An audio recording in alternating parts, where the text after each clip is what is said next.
মূলক আচৰণক লেখান টানিবলৈ শিকিব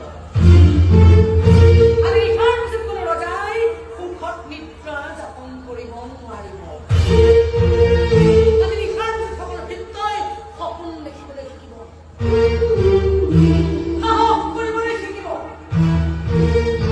আজি নিশাৰ পিছত সকলো ধাৰাল অস্ত্ৰই অবাধ্য হ'বলৈ শিকিব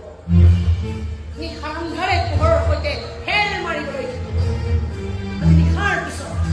নীল আকাশত উদয় হোৱা বেলিংলৈও